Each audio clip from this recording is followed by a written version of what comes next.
প্রিয় শিক্ষার্থী বন্ধুরা, welcome to maths and science universe. ভালো আছেন নিশ্চয়ই।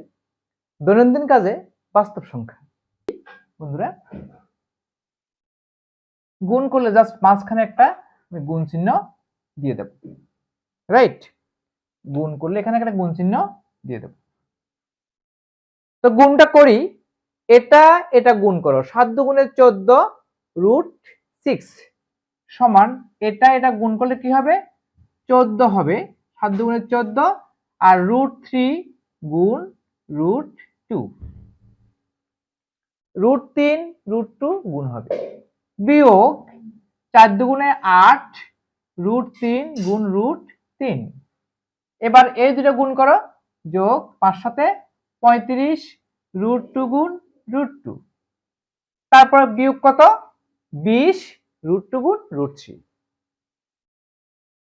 20 √2 গুণ √3, 4 5 20 √2 গুণ √3। ঠিক আছে, আমরা গুণটা করে ফেললাম। এখন একটু সরল করে দাও। এখানে হবে 14, ব্র্যাকেট স্কয়ার রুট হবে কত? 6, 3 দুগুণে 6, বিয়োগ এখানে 8 গুণ 3 হবে, যোগ 35 গুণ 2 হবে, বিয়োগ 20 গুণ √6 হবে, রাইট?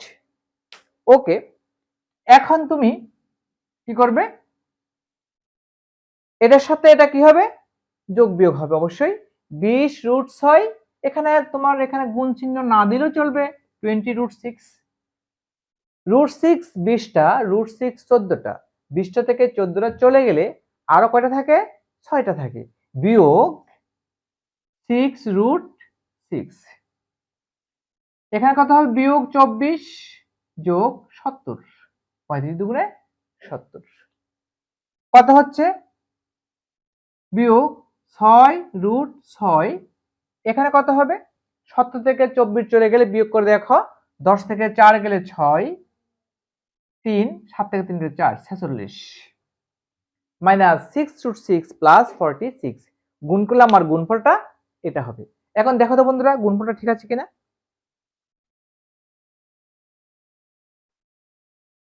7 দুগুণে 14 √6 মাইনাস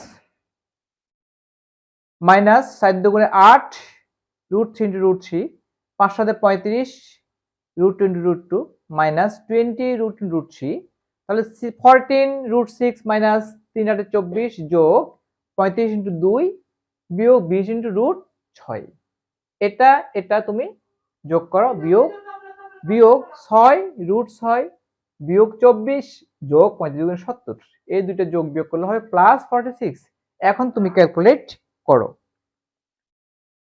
6 √6 ইকুয়াল টু কত? 2 × 14.69, 14.69 বিয়োগ যোগ 46 সমান কত হচ্ছে? 46 থেকে 14.69 বিয়োগ করে দাও। 46 বিয়োগ 14.69 ইকুয়াল টু তোমার 31.31, 31.31। এটাকে সংখ্যা রেখায় উপস্থাপন করতে হবে। তো ঠিক আছে, সংখ্যা রেখা দেখাই। ঠিক আছে, এটা 0, 0টাকে একটু এদিকে দিই, যেহেতু আমার ঋণাত্মক কোনো মান নেই, মানটা ধনাত্মক। তো 31.31 আমি এখানে 5, 10, 15, 20, 25, 30, 35, এটা সাপোজ আমার সংখ্যা রেখা, প্রতিটা দূরত্ব 5 করে, 0 থেকে 5, 5 থেকে 10, রাইট? আমাকে উপস্থাপন করতে হবে 31.31। তো এটার 5 ভাগের 1 ভাগে 31 আসবে, তাই না? 31.31 সাপোজ এই জায়গায় আমি দিতে পারি 31.31, 31.31 সংখ্যা রেখায় উপস্থাপন করলাম গুণফলটাকে। একইভাবে ভাগফলকেও সংখ্যা রেখায় উপস্থাপন করতে হবে। ওকে, আমরা এটা মুছে দিলাম। তো ভাগটা কিভাবে করব? এটা মুছে দিই, ভাগটা দেখাচ্ছি। 2√3 2√3 যোগ 5√2 কে ভাগ করবো কত দ্বারা? 7√2 বিয়োগ 4√3। এই ভাগটা আমরা করব। তো ভাগ করতে গেলে অবশ্যই আমাকে হরে কোনো বর্গমূল চিহ্ন রাখা যাবে না, হরকে বর্গমূল করতে হবে, রাইট? ওকে, তো আমরা এটাকে ভাগ যদি করি কি করব? লব হরকে আমরা অবশ্যই এটার কনজুগেট রাশি বা অনুবন্ধী রাশি দ্বারা গুণ করব। কনজুগেট বা অনুবন্ধী রাশি 7√2 - 4√3 এর অনুবন্ধী রাশি হলো 7√2 + 4√3। এটা দ্বারা উপর নিচে গুণ করব। 2 বর্গমূল 3 যোগ 5 বর্গমূল 2, এখানে গুণ চিহ্ন আসবে 7 বর্গমূল 2 যোগ 4 বর্গমূল 3। 7 বর্গমূল 2 বিয়োগ 4 বর্গমূল 3 গুণ 7 বর্গমূল 2 যোগ 4 বর্গমূল 3। উপরে নিচে এই যে 7√2 - 4√3 এর কনজুগেট রাশি দ্বারা উপর নিচে গুণ করলাম। মানের কোনো পরিবর্তন হবে না। একটা ভগ্নাংশের লব হরকে একই সংখ্যা দ্বারা গুণ করলে মানের কোনো পরিবর্তন হয় না, সেটা আমরা জানি।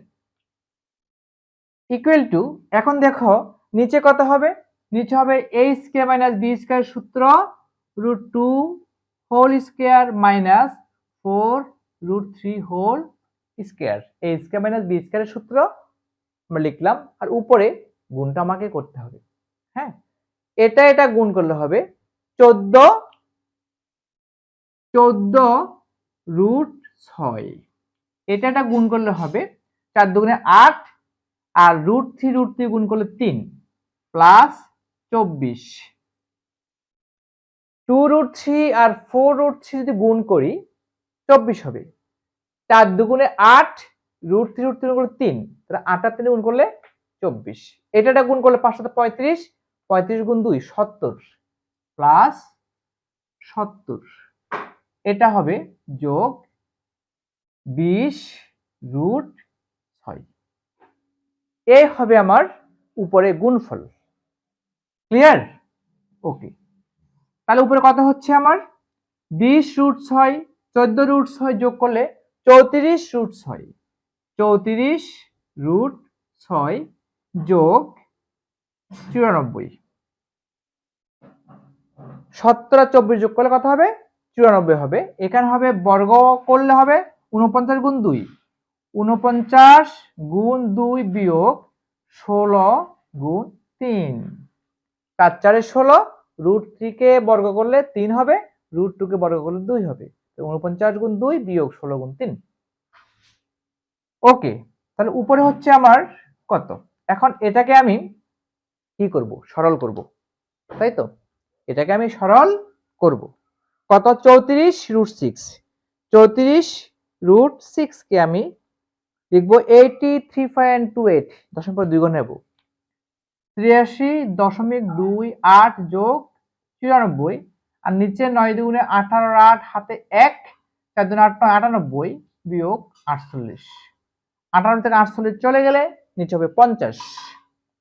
তাহলে নিচে 50 আর উপরে হবে 4 3 7, 9 8 17, 77.28। এটাকে আমি একটু এই পাশে লিখে ফেলি সমান দিয়ে 177.28 কে 50 দ্বারা ভাগ করে দাও। 177.28 ভাগ 50 ইকুয়াল টু 3.54। 3.54। ঠিক আছে বন্ধুরা, আমরা ভাগটা করলাম। আশা করি তোমরা বুঝতে পেরেছ যে কিভাবে ভাগটা করতে হয়। অবশ্যই ভাগটা আমার যদি এভাবে রেখে দিতে পারি, কিন্তু বিষয় হলো যে 50 ভাগের এটা রেখে দিতে পারি, নিচে 50 উপরে এটা। আচ্ছা ঠিক আছে, এতটুকু থাকুক। আমরা যদি দশমিকে নিয়ে নিই, আমরা এটাই হবে 3.54 2 ঘর পর্যন্ত নিলাম। ওকে, তো এটাকে সংখ্যা রেখায় উপস্থাপন করলে কি হবে? সংখ্যা রেখায় উপস্থাপন করলে 3.54 কে সংখ্যা রেখায় উপস্থাপন করো। আমি এটা একটু মুছে দিই। সংখ্যা রেখায় যদি উপস্থাপন করি, দেখো সংখ্যা রেখা তুমি আঁকো। এটা একটা সংখ্যা রেখা, হ্যাঁ ঠিক আছে। এখানে 0 দাও, 3.54 তো এখানে তোমার 1 দাও, 2 দাও, 3 দাও, 4 দাও, 1 2 3 4 এই সংখ্যাটাকে আমি যদি 3.54 কে উপস্থাপন করি 3.5 প্রায় এখানে 5 প্রায় এখানে বলতে গেলে 3.54 3.54 উপস্থাপন করলাম সংখ্যা রেখে, রাইট? তাহলে আমরা দুটি সংখ্যা 2√3 প্লাস 5√2 এবং 7√2 মাইনাস 4√3 এর মধ্যে যোগ বিয়োগ গুণ ভাগ করে সংখ্যাটাকে উপস্থাপন করে তোমাদের দেখালাম। তো এই ভাগটা এই পোরশনটা আমরা একটু যদি আমি সংখ্যাটা উপস্থাপন না করতাম তাহলে আমি এটাই কিন্তু ভাঙাতাম না, গুণফলকে কিন্তু ভাঙাতাম না, ঠিক আছে? রুটকে ভাঙাতাম না, দশমিকে নিতাম না, দশমিকে না নিয়ে কিন্তু রেখে দিতাম, ঠিক আছে? সংখ্যা রেখায় যেহেতু উপস্থাপন করতে হয়েছে সেই কারণে দশমিকে কনভার্ট করে দেখালাম, রাইট? ওকে, আজকে এ পর্যন্তই। আমার ভিডিও তোমাদের কেমন লেগেছে? যদি ভালো লেগে থাকে অবশ্যই আমার ভিডিওটিকে লাইক করবে, তোমাদের প্রিয়জনদের কাছে, সহপাঠীদের কাছে আমার ভিডিওটি শেয়ার করবে এবং আমার চ্যানেলটিকে কোনো ক্রমে সাবস্ক্রাইব করতে ভুলো না। বন্ধুরা, ইউটিউব ভিডিওর ডান কোণের উপরে যে আই বাটন আছে সেই আই বাটনটি ক্লিক করলে তোমরা তোমাদের এই শিক্ষানব্বইতাটির সকল ভিডিও পেয়ে যাবে।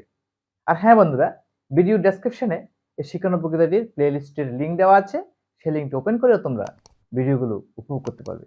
ধন্যবাদ বন্ধুরা, দেখা হবে পরের ভিডিওতে।